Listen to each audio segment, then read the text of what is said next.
경제 위기라고 하는 것들이 중간중간에 우리가 겪지 않았습니까? 대표적인 것이 이제 1997년도, 8년도에 있었던 IMF 위기, 그 다음에 2008년도에 있었던 글로벌 금융 위기, 그 다음에 뭐 2019년, 20년도에 있었던 코로나19로 인한 경제 위기, 이런 것들이 이제 우리가 겪었던 굉장히 큰 어떤 경제적인 위기들이거든요. 그 위기들을 가까이 보면은 그 위기의 진원지가 밖에서부터 왔습니다. IMF라는 거는 외환 문제로부터 왔었고요. 그죠? 글로벌 금융 위기도 미국발 위기였고, 코로나도 질병으로부터 오는 위기였는데, 이런 위기들은 한 번의 충격이 되게 세게 왔지만 그걸 잘 극복을 했습니다. IMF 때는 우리나라 이제 국민들이 금모으기 활동 같은 것들을 하면서, IMF가 닥쳤을 때 1998년도는 성장률이 마이너스 5%였거든요. 근데 99년도에는 성장률이 10%가 넘어가는, 이렇게 바로 이렇게 반등을 하는 이런 모습을 보였고, 글로벌 금융위기 때도 비슷했고요. 코로나 위기 때도 바로 이제 그때 위기는 회복을 했습니다. 그렇기 때문에 지금까지 우리가 겪었던 위기는 약간 일시적이었고, 경제의 흐름상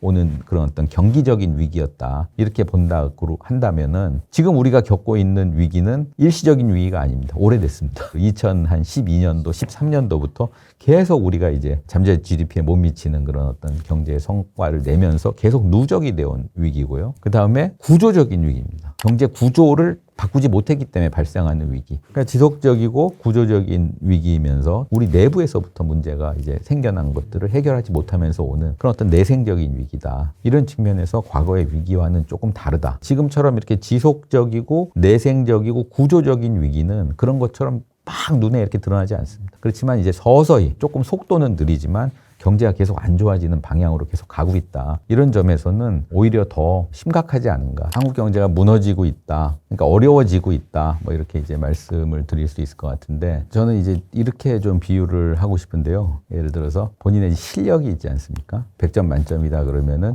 한 90점 정도 맞을 수 있는 실력이 있는 학생이 시험을 볼 때마다 한 80점, 70점 이렇게 받는다고 하면은 많이 안 좋죠. 그러면은 70점, 80점을 계속 받다 보면 자기의 실력이 80점이 될 것 같지 않으세요? 또 이제 80점 받을 정도의 실력인데 또 계속 70점을 받다 보면 70점으로 떨어질 것 같고, 지금 우리나라 경제가 그렇습니다. 잠재 GDP라는 게 있고요. 잠재 GDP는 우리나라 경제의 실력, 우리나라의 어떤 자원, 인구, 뭐 자본, 그다음에 생산성, 이런 것들을 감안했을 때 우리나라가 한 100개 정도의 물건을 만들 수 있는 능력이 있다라고 하는 것이 잠재 GDP라는 개념이고요. 그다음에 이제 실제 우리가 만들어내는 물건들이 있지 않습니까? 실제 우리나라의 생산 능력, 이제 실제 GDP입니다. 그게. 그러면은 우리나라는 지난 2012년부터 올해 2025년까지 한 12년, 3년 동안 계속 실제 GDP가 잠재 GDP에 미치지 못하고 있습니다. 그러니까 우리나라 실력 발휘를 지금 못하고 있는 거죠. 이렇게 되면 어떤 현상이 벌어지냐면 잠재 GDP 자체가 떨어집니다. 잠재 성장률이라고 하는 게, 우리나라가 이제 성장할 수 있는 실력 자체가 떨어지고, 또 그 실력에도 또 못 미치고, 또 그 실력이 떨어지고, 이렇게 이제 악순환 고리가 형성이 되는 이런 시기를 우리가 한 10년 이상 지금 보내고 있다. 그럼 왜 그럴까요? 공부를 더 할 수 있는데 덜 하는 거죠. 우리나라에 어떤 자본이 있고 노동이라는 것이 있지 않습니까? 자본과 노동이 적극적으로 일을 하지 않고 있기 때문에 그렇습니다. 그게 무슨 얘기냐면은 열심히 일하고자 하는 의지가 없어지고, 해도 안 될 거야, 이런 식의 어떤 실망감 때문에. 그 다음에 자본이라고 하는 거, 자본 쉽게 말하면 이제 기계 같은 건데, 이 기계 같은 것이 효율적으로 작동을 안 하는 거죠. 쓸 수 있는 기계도 지금 놀고 있고 말이죠. 이렇게 돼서 이제 결과적으로는 잠재 GDP에 못 미치는 그런 어떤 이제 생산 활동이 일어나고 있고, 그러다 보면은 생산성이라는 것도 떨어집니다. 자꾸 일을 해야지 뭔가 이제 일을 할 수 있는 노하우가 생기지 않겠습니까? 근데 이제 일을 하기 싫고 안 하고 또 할 수 없고 포기하고 이런 상태가 계속 진행이 되면 일을 하는 그런 어떤 노하우 자체가 떨어집니다. 그럼 이제 생산성도 떨어지게 되고, 이렇게 되면 어떤 경제 실력이 떨어지게 되는 거죠. 일을 누가 열심히 해야 될 것 같습니까? 일을 잘할 수 있는 사람이 열심히 해야 되죠. 그러니까 일을 잘할 수 있는 사람이 누군가요? 우리나라 경제에서 20대부터 30대, 40대 가장 왕성하게 체력적으로나 지적으로나 가장 왕성하게 활동할 수 있는, 우리가 보통 얘기하는 이제 청년 이렇게 얘기를 하는데, 우리나라 평균 실업률이 한 2% 정도 되는데 청년 실업률은 한 5% 가까이 됩니다. 평균 실업률보다 청년 실업률이 높죠. 반면에 나이 드신 분들은 또 일을 많이 해요. 60대, 50대 이런 분들은 또 일을 많이 합니다. 열심히 일을 하는 거는 나쁜 게 아니고 좋은 건데, 열심히 일을 할 수 있는 사람들이 지금 일을 못 하고 있고요. 그다음에 좀 쉬엄쉬엄 해도 될 것 같은 분들은 또 일을 또 열심히 하고 있고, 이렇게 해서 이제 연령 간의 어떤 실업률, 경제 활동의 격차가 크다는 것이 그런 것이 이제 우리나라가 실력 발휘를 못하는 그런 이유가 아닌가 이렇게 생각을 합니다. 우리나라 청년들은 굉장히 대학 교육 많이 받고 되게 우수하고 성실한 그런 어떤 나름대로의 인재들이거든요. 과거에 비하면은. 근데 이제 그 청년들이 일하고 싶은 곳은 점점 줄어들고 있어요. 예를 들어 대기업, 중소기업 중에서도 아주 좋은 일자리 이런 것들은 이제 계속 줄어들고 있는 반면에 기업을 하시는 분들한테 얘기를 들어보면 기업들은 청년들 구하기가 어렵다고 합니다. 뭐 중소기업 같은 데는 자기가 사람이 없어가지고 일을 구하려고 하는데 그쪽에는 또 일이 없어요. 그러니까는 이제 서로 간에 매칭이 안 되는 거죠. 미스매치라고 보통 이렇게 하는데 일을 찾는 사람과 사람을 고용하고자 하는 사람 간의 이 미스매치 이런 문제들은 구조적인 문제거든요. 그러니까 그런 부분들이 오는 이유가 본인의 기대 수준보다 못하다는 거죠. 이거는 우리나라 경제가 상당히 양극화되어 있다는 얘기입니다. 그러니까는 굉장히 좋은 일자리는 소수, 점점 줄어들고 좋은 일자리의 대우가 점점 좋아지고 그렇지만 많은 일자리는 점점 나빠지고 이렇게 해서 좋은 일자리와 나쁜 일자리의 차이가 커지고 이런 것들이 이제 양극화를 만들어내면서 그러면 이제 일을 하고 싶은 사람들은 좋은 일자리만 바라보고 일을 안 하게 되고 그러다 보니까 이제 실업이 많아지고 이런 부분들은 경제가 이제 뭐 계속 발전하면서 일정 부분 반드시 이제 필연적으로 나타날 수 있는 부분이지만 우리나라는 그게 너무 심하다. 그렇기 때문에 이제 그런 부분들에서 우리나라의 어떤 그 노동력이 효율적으로 지금 운영되고 있지 않다. 그리고 중산층은 우리나라 이제 소득 기준으로 하면요. 1등부터 100등까지 이렇게 쫙 이렇게 줄을 세웠을 때 50등에 있는 분들이 중산층입니다. 그러면 이제 우리나라 전체 인구를 그렇게 이제 세웠을 때 1년 소득 기준으로 하면 한 3,600만 원 내지 700만 원 이게 이제 50%에 해당되는 분들이거든요. 그분들 소득의 50%, 그러니까 약 한 2천만 원부터 150%, 그럼 한 5천만 원대 후반, 6천만 원 정도가 되는 겁니다. 그래서 개인 어떤 소득으로 보면 2천만 원에서부터 한 6천만 원 정도까지 있는 구간에 있는 분들이 우리나라의 중산층이라고 볼 수가 있습니다. 우리나라 한 60%대 정도가 되는데 1990년대 우리나라가 이제 IMF를 맞게 된 게 1997년 말 아니겠습니까? 근데 이제 1990년대 초반, 92년, 3년, 4년, 5년 이때 그 당시에 우리나라 중산층 비율은 75%였습니다. 그러니까 우리나라가 중산층 비율이 굉장히 높은 나라였죠. 이제 IMF를 겪으면서 소득의 양극화가 진행되면서 지금은 한 60%대로 떨어졌고요. 그다음에 또 한 가지 말씀드리고 싶은 것은 주관적인 중산층이라는 것도 있습니다. 그러니까는 이런 어떤 객관적인 소득 지표도 있지만 본인이 중산층이냐라고 물어봤을 때 나는 중산층이다 이렇게 대답하시는 분들이 있어요. 뭐 상류층인데도 중산층이다라고 생각할 수 있고요. 소득이 조금 낮아서 뭐 하위 계층인데도 중산층이라고 생각하시는 분들이 있습니다. 그분들은 지금 50%가 안 되는 걸로. 객관적인 중산층 60%인데 주관적인 중산층은 50% 안팎. 이렇게 이제 각종 조사나 이런 걸 해보면 그렇게 비율이 나오는데 90년대 초반, 아까 제가 말씀드렸지 않습니까? 90년대 초반에 주관적인 중산층은 80%가 넘었습니다. 80% 초반, 85%. 그러니까는 무슨 말이냐면 자기가 예를 들어서 객관적으로는 중산층이 아닌데 주관적으로는 중산층이라고 생각하는 거죠. 미래의 중산층이 될 확신이 있는 사람들은 그렇게 생각을 합니다. 그 미래의 어떤 전망이 밝게 보는 사람들. 나는 지금은 소득이 좀 못 미치지만 미래에는 내가 중산층, 뭐 상류층이 될 수 있다. 이렇게 생각하는 사람들은 중산층이라고 대답을 합니다. 근데 지금 중산층인데도 불구하고 미래에 소득이 떨어질 것 같고 생활 수준이 떨어질 것 같아요. 하위층으로. 이렇게 떨어질 것 같다고 생각이 되면 주관적으로는 중산층이 아니다라고 생각을 합니다.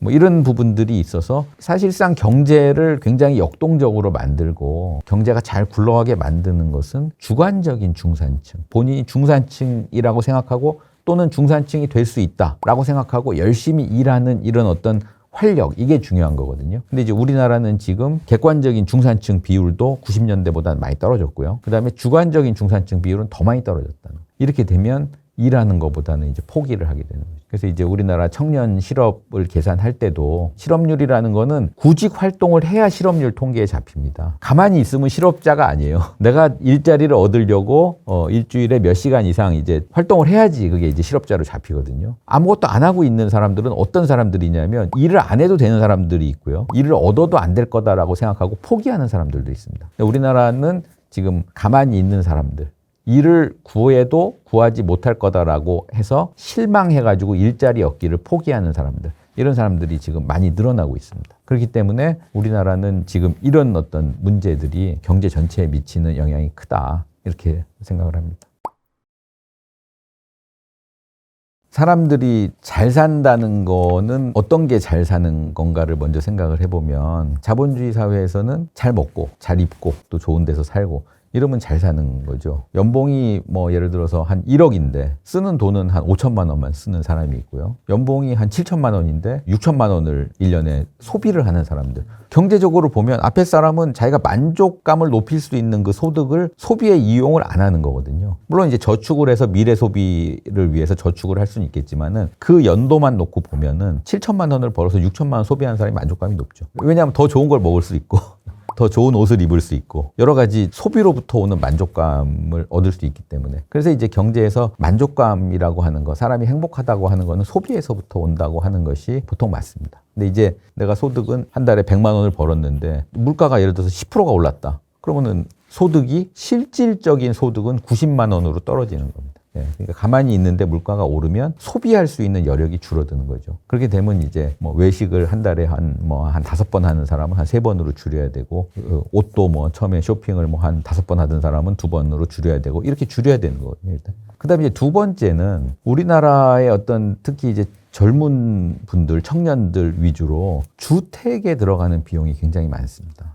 집값이 많이 올라가지고 집을 사는데 자기 돈 가지고 사는 사람들은 별로 많지 않잖아요. 그죠? 다 이제 빚을 내서 사는 사람들이기 때문에 빚을 내게 되면 그 빚을 갚아야 되지 않습니까? 그러니까 예를 들어서 뭐 한 달 소득이 500만 원인데 뭐 한 200만 원, 300만 원을 주택으로 인해서 빚을 갚는데 쓰는 이러면은 소비를 할 수 있는 여력이 뚝 떨어지겠죠. 이렇게 되기 때문에 소비를 할 수 있는 여력이 점점 줄어들고 있고 이래서 이제 우리나라 사람들의 소비 여력은 점점 줄어들고 있습니다. 근데 이제 소비가 줄어들면 그 다음에 어떻게 될까요? 자영업자분들이 당연히 힘들어지겠죠. 우리가 소비를 하는 대상이 주로 자영업이니까 외식을 한다거나 뭐 어디 옷을 산다거나 이런 것들은 이제 자영업 하시는 분들한테 이제 그런 소비를 하지 않습니까? 소비가 줄어들면 물론 자영업자들의 어떤 소득도 줄어들지만 경제 전체적으로 성장이 줄어듭니다. 소비를 해야지 물건을 많이 만들어내고 또 이제 물건을 만들어내야 소득도 늘어나고 이렇게 이제 선순환 구조가 이루어지는데 소비를 줄이면 생산을 줄이고 생산이 줄어들면 소득이 줄어들거든요. 소득이 줄어들면 또 소비를 줄일 수밖에 없고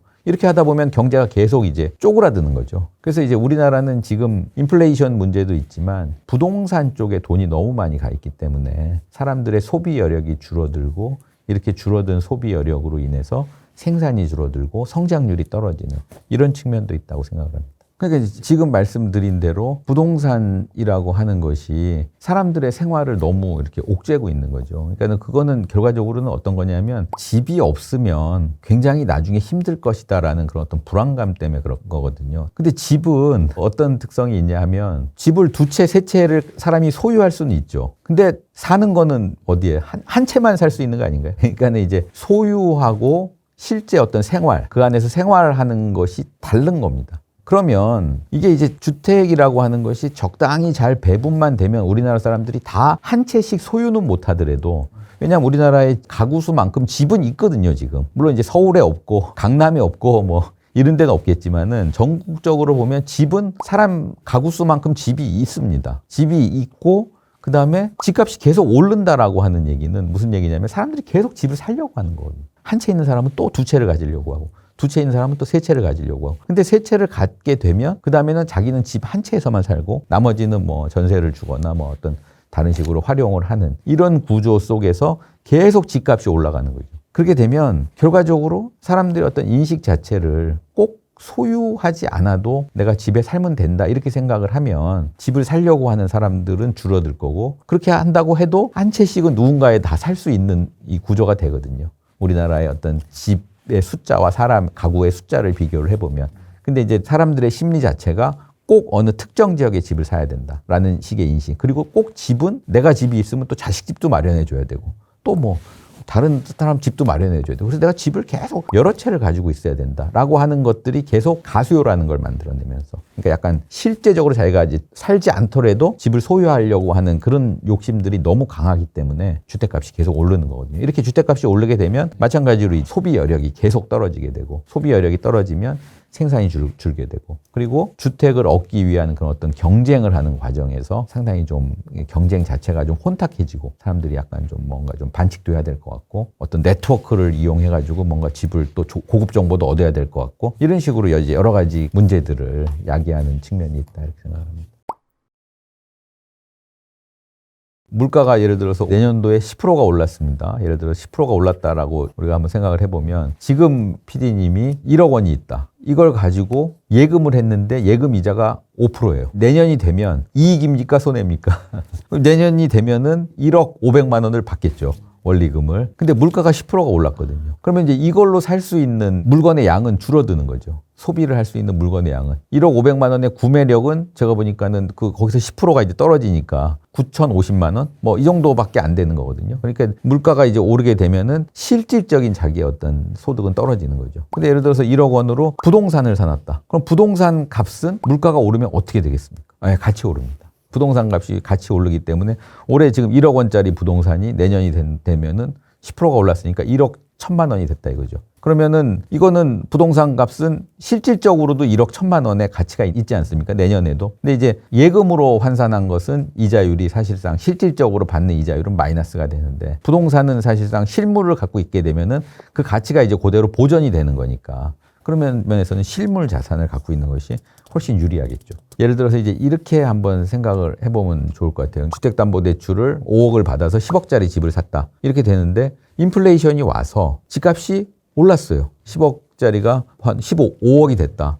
그러면은 이 5억의 빚은 어떻게 될까요? 똑같죠. 인플레이션이 낮다 그래서 인플레이션이 뭐 10%가 낮다 그래서 5억짜리 빚이 5억 5천이 되지 않습니다. 빚은 고정이 돼 있고 자산값은 올랐고 그러면은 이익이 되겠습니까? 손해가 되겠습니까? 이익이 되는 겁니다. 그러면 이익이 되는 거고요. 반대로 5억의 빚을 져가지고 10억짜리 집을 샀는데 집값이 예를 들어서 이게 떨어졌다. 집값이 떨어지면은 자산은 줄어들게 되는 거죠. 자산은 줄어들게 되는데 빚은 어떻게 됩니까? 빚은 그대로죠. 이렇게 되면은 손해를 보는 겁니다. 빚도 그대로고 이자도 그대로고 자기가 내야 될 돈은 그대로입니다. 그렇기 때문에 인플레이션이라고 하는 것은 똑같이 오지 않습니다. 우리나라 집값이 한참 많이 올랐을 때는 집값이 많이 올랐고 그다음에 다른 것들은 덜 올랐거든요.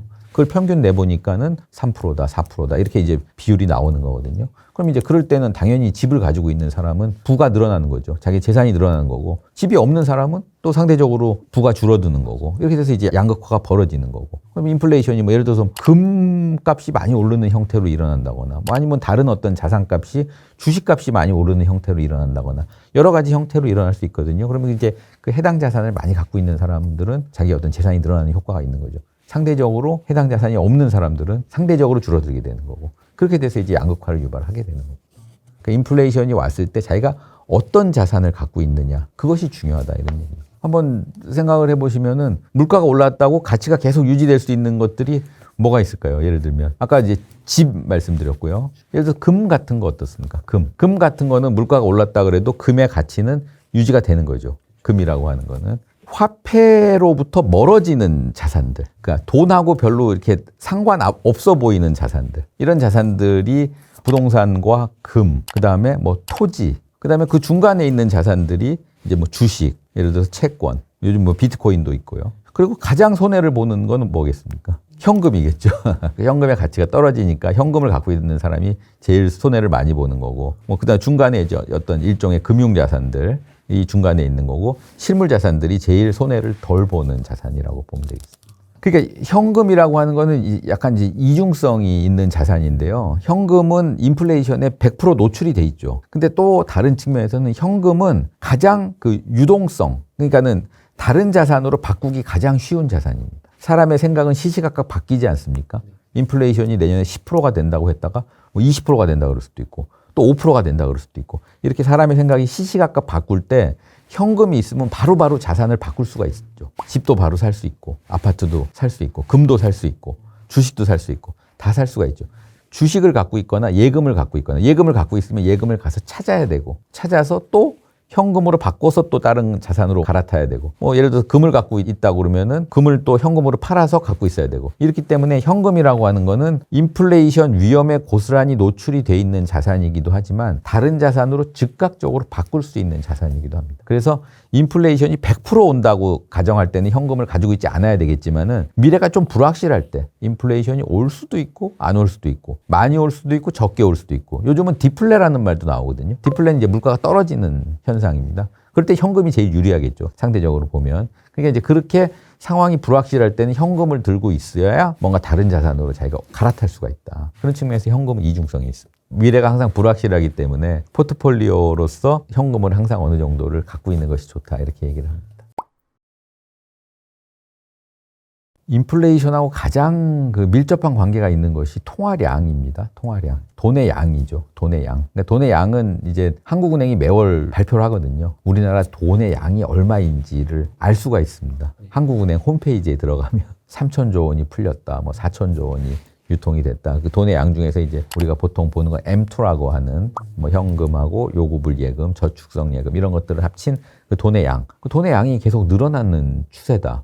그러면 물가가 오르는 거죠. 그거는 거의 뭐 90% 이상 상관관계가 있어서 돈을 많이 풀면 물가가 오르는 겁니다. 그러니까 예를 들어서 우리나라가 물가가 많이 올랐을 때를 보면 정부가 돈을 많이 풀었을 때, 코로나19가 왔을 때 우리나라가 막 재난지원금 뭐 이런 식으로 정부가 돈을 많이 풀었었거든요. 그럴 때 인플레이션이 나타났고요. 그 다음에 이제 두 번째는 인플레이션하고 가장 또 밀접한 관계가 있는 것이 금리라는 정부가 이제 매월 기준금리라는 것들을 한국은행 금융통화위원회에서 기준금리를 결정하지 않습니까? 기준금리가 낮아지면은 시중의 유동성이 늘어납니다. 금리가 낮아지면 유동성이 늘어나고 그렇게 되면 물가가 오르는 거고 금리가 낮으면 그러니까 물가가 오르고 금리가 높으면 물가가 떨어지고 이렇게 이제 상관관계가 있거든요. 그러니까는 물가가 오르냐 떨어지냐 이렇게 봤을 때는 일단 가장 먼저 보는 것이 통화량하고 금리를 보면 나중에 이제 물가가 어떻게 될 건지를 예측할 수가 있는데 지금 우리나라는 통화량이 지금 늘어나는 추세죠. 그 정권이 바뀌면서 돈을 많이 쓰고 있습니다. 재정에서도 돈을 많이 쓰고 그다음에 금리도 좀 낮추려고 하고 있고 아직 뭐 본격적으로 낮아지진 않았습니다만은 그렇게 되면 이제 그 일정 정도 한 6개월 정도 이상의 시차를 두고 나중에 이제 물가가 오른다고 봐야 되겠죠. 그다음에 이제 소비 쿠폰을 풀어가지고 그게 생산 활동에 많이 활용이 되면 생산이 많이 늘어나면 그러면 물가는 조금 오르는 거고 이게 오히려 이제 소비 쿠폰이 생산으로 이어지지 않고 소비만 하고 그냥 끝나면 그러면 이제 물가는 더 많이 오르는 거죠. 생산이 늘어나면은 물가가 올라가는 폭은 줄어들고 그래서 지금 정부가 이제 소비 쿠폰을 뿌려가지고 경제를 붐업 시켜서 경제를 활성화해서 생산을 늘리려는 지금 정책을 하고 있는 겁니다. 그래서 이제 물가 부담을 좀 줄여주려고 하는 정책을 하고 있는 거죠. 근데 이제 많은 사람들이 쓰면은 그 돈이 이제 많이 늘어났겠죠. 시중에 유통되는 돈이. 그러니까 그 돈이 생산적인 곳으로 투자로 흘러가서 생산이 많이 되면 그러면 이제 물가는 조금 오르는 거고요. 그러니까 생산으로 이어지지 않고 그냥 소비만 하고 끝났다. 그러면 이제 나중에 물가가 더 많이 오르는 거고. 근데 이제 정부의 정책이라고 하는 거는 한 번에 끝나는 것이 아니고 소비 쿠폰을 뿌린 다음에는 또 생산으로 이어질 수 있는 정책도 또 피고 또 점검도 하고 이런 것들이 이제 계속 이어져야 될 거다 이렇게 생각합니다. 근데 이제 인플레이션은 그 속도가 되게 중요하거든요. 그러니까 인플레이션이 무조건 나쁜 건 아닙니다.